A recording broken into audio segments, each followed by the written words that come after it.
There is a place in the Arizona desert where the most expensive machines human beings know how to build are taken to sit in the sun and slowly fall apart. Rows of them, hundreds. Wingtip to wingtip, stretching farther than you can see, tails baking in 110-degree heat. Passenger jets that cost more than a skyscraper, parked in the dirt like shopping carts nobody bothered to return. And the airlines are not dumping these planes here for free. They are paying to keep them here. Every single month, a check goes out just to let a $300 million airplane do absolutely nothing in the sand. That sounds insane. Why would anyone pay to store a machine they have already stopped using? Why not sell it, or scrap it, or just walk away and never look back? The answer is one of the strangest money stories in all of aviation. And by the end of this, you are going to look at a single parked airplane and see exactly where the money is bleeding out of it. Let me show you how this actually works, because a boneyard is not a junkyard. That is the first thing almost everybody gets wrong. When you hear the word boneyard, you picture a scrap heap. Rust, weeds, a crane, dropping a wing into a shredder. But a huge share of the airplanes sitting in these desert fields are not dead at all. They are in a coma. The industry word is storage, and many of these jets are being kept alive on purpose, engines wrapped, windows covered, waiting for the phone to ring. Which explains why they are out here in the first place. It is not only because the desert is empty and land is cheap, although that helps. The real reason is chemistry. An airplane is mostly aluminum, and aluminum has one great enemy, and that enemy is moisture. Park a jet somewhere humid and green for a couple of years and corrosion will eat it from the inside out. Wiring rots, metal pits, you come back to a machine that costs more to fix than it would cost to replace.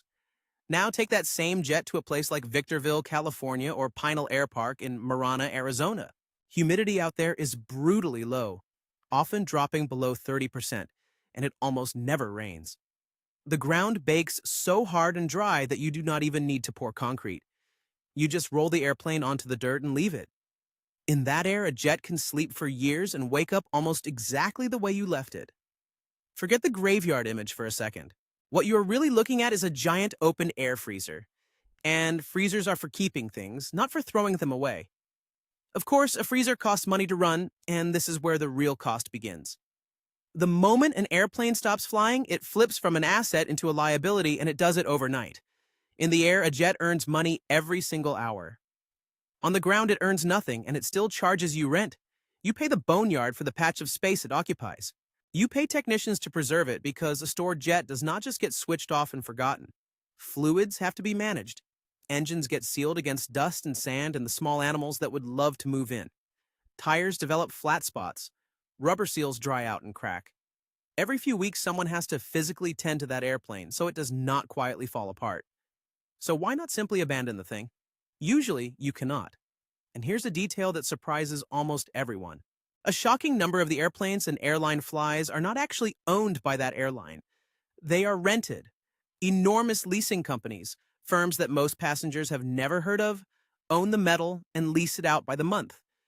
So when an airline is finished with a jet, it cannot vanish into the sunset and leave it behind. That airplane has to be handed back in a specific condition to a specific standard, or the penalties run into a fortune. The desert is where that handover gets prepared. The airline pays to park the jet, pays to preserve it, and pays to make it presentable, all so it can return the machine to its real owner without getting hammered by a bill. So a machine that earned money every hour it was in the air now does nothing but cost money on the ground. And the strangest part is still coming, because that same parked silent airplane is also sitting on a hidden fortune. You just have to know exactly where to cut. Look at a jet and your eye goes straight to the airframe, the big, beautiful tube with the wings. That feels like the valuable part. It is not. On a lot of these aircraft, the single most valuable thing bolted to the plane is the engines. And it is not even close. A modern jet engine in good condition can be worth $10 to $15 million, and sometimes a good deal more. Two of them together can be worth more than an entire mid-life airplane. So when a jet rolls into the boneyard for the final time, a very cold calculation begins. Is this machine worth more alive, flying and earning, or is it worth more dead, cut into pieces and sold off part by part? When the answer comes back dead, the airplane gets what the industry gently calls a tear down or a part out. Crews move in and start harvesting. Engines come off first, since that is the crown jewel. Landing gear is next, and it carries real money. After that comes the avionics, the flight computers, and the electronics packed into the nose. Then it is down to the thousands of smaller pieces, the pumps and valves and actuators, the little motors that drive the flaps, the seats, each component tagged with its own serial number and its own paper trail.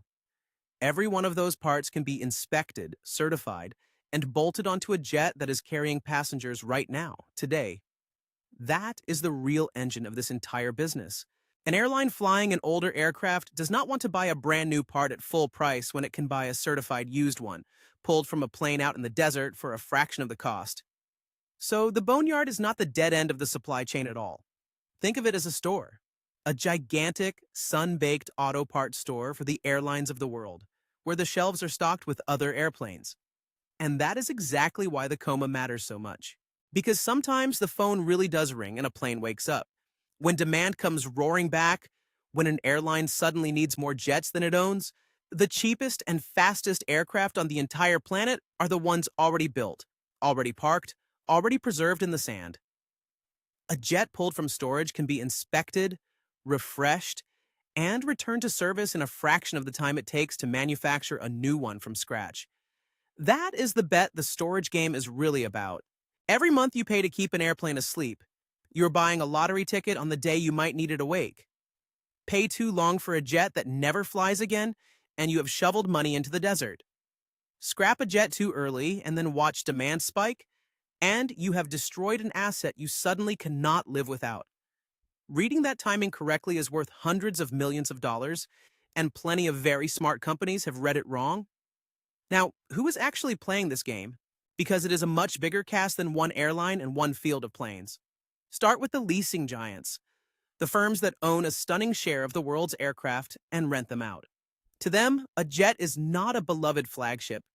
It is just a line on a spreadsheet that happens to fly, an asset to be squeezed for every dollar of value across its whole life and beyond. Then you have the boneyard operators themselves, the companies that run these desert fields and charge for every parking spot, every preservation service, every tow. Alongside them sits an entire industry of tear-down specialists and parts brokers.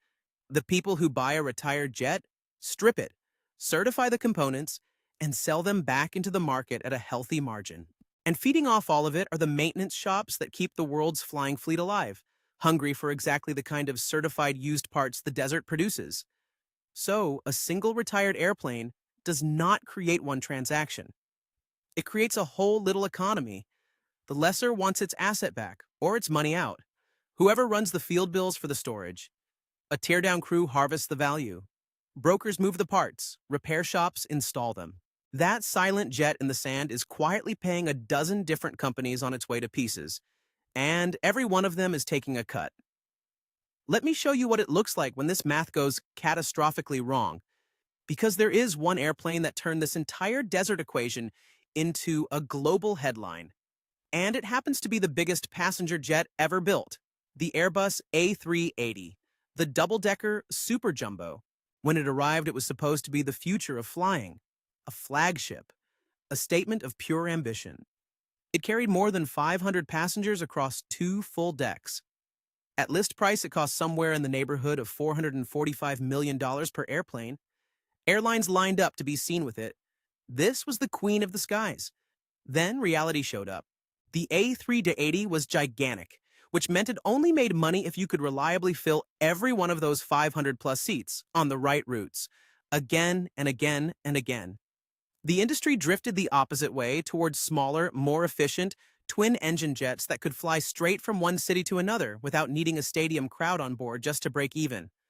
Orders faded, and in a shockingly short span of time, Airbus admitted defeat and announced it would stop building the largest passenger aircraft in history. Then came the brutal part. Airlines began retiring their A380s early. Some of these super jumbos were barely a decade old, practically newborns by aviation standards, and off to the desert they went. Air France sent its fleet away ahead of schedule. Other carriers did the same. And once those giants settled into storage, the market handed down a verdict so harsh it is almost hard to believe. By 2020, a used A380 had become worth near enough nothing. Analysts ran the numbers and concluded that the airframe of a $445 million airplane could be worth zero. Not a low figure. Zero. In some cases, that bare airframe was worth less than nothing, because hauling it away and dealing with it costs money of its own. The only real value left in the biggest airplane ever built lived in the pieces. 4 engines, each worth several $1,000,000, landing gear, parts. People in the trade started describing dead A380s as a spare parts goldmine, which is a very polite way of saying the Queen of the Skies was worth more chopped up than she ever was whole. It is worth stopping on that. A machine that cost close to $500 million, one of the most advanced things our species has ever manufactured, ended up worth more in pieces than it was whole. Not because it was broken. It flew beautifully. It landed in that spot because the economics underneath it collapsed. And the desert is where economics finally gets told the truth. And the A380 is not some freak exception. Look at the jumbo that came before it, the original Queen, the Boeing 747. For half a century, that 4-engine icon defined long-distance travel. But 4 engines burn far more fuel than 2. And as cleaner twin-engine jets took over the long routes, the 747 slid from icon to liability. One by one, the passenger versions were flown out to the same desert fields to be stored, stripped, and scrapped. A machine that once represented the absolute peak of human flight ended its life as a slow, dignified harvest of parts. Same story, different queen. Now imagine every one of these decisions being forced at the exact same moment across the entire planet. Because that is what actually happened. When global travel suddenly stopped, airlines everywhere grounded their fleets almost overnight. And every single one of those jets had to go somewhere. The desert boneyards and the storage fields overflowed. Sites like Victorville filled up with hundreds of parked aircraft, packed wing to wing as far as the eye could follow. Airplanes that had been full of passengers on a Monday were sealed up in the sand before the month was out. That moment dragged something into daylight that the industry usually keeps very quiet. An airline's fleet is not a collection of trophies. It is a herd of extraordinarily expensive animals that have to keep moving to stay alive. The instant they stop, they begin eating their owner alive through storage fees, preservation costs, and collapsing value. None of that was created by the desert. All the sand did was make it visible in one place, all at once, for the whole world to see.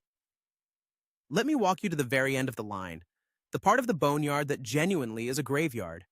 Once an airplane has surrendered its useful parts, once the engines are gone and the valuable systems are stripped out, what remains is a hollow aluminum shell. Even that is not quite worthless. The airframe gets cut apart and recycled. A large jet holds tens of thousands of pounds of aluminum, along with copper and other metals, and specialized firms reclaim as much of it as they can. A portion of that metal goes on to a second life in completely unrelated industries, and sometimes even back into the manufacturing of new aircraft. The plane that once carried you on vacation might return someday as a soda can, or as a small piece of a jet that has not yet been built. But let me be honest about that final step. The scrap metal is the consolation prize. It is the smallest number in the whole story by a wide margin. All the real money in a retired airplane lived in keeping it flyable, or in those high-value parts. By the time anyone is melting down the shell, the airplane has already given up everything it was worth. And it is not much. The recycling is just the quiet, tidy way to close the account. So here is the one idea sitting underneath all of it. And once you see it, you will not look at a parked airplane the same way. An airplane makes its real money only when it is moving. In the air, it is one of the greatest money-making machines ever invented. On the ground, the revenue vanishes while the costs keep arriving. The desert boneyard is simply the one place where that truth becomes impossible to hide. Every parked jet out there is a running meter, charging its owner for the crime of sitting still while somebody works the cold math on whether it is worth more asleep, awake, or in pieces. The airlines are not paying to let those planes rot. They are paying to keep their options open, betting on a future nobody can see, praying they read the timing right. Sometimes they win and the jet flies again. Sometimes they lose, And a $500 million dream ends up worth more in pieces than it ever was whole. That gamble is playing out in the desert right now. Quiet, enormous, and almost invisible. Before you go, one quick thing. If the way this business actually works surprised you even a little, tap the like button. It genuinely helps this kind of video reach more people. And I am curious about something. Tell me where in the world you are watching this from right now, your city or your country, down in the comments. I like seeing how many of you are tuning in from outside the United States. And if you enjoy having the hidden money machinery of the world explained without the boring parts, hit subscribe, because that is the whole reason this exists. Thank you for watching and take care out there.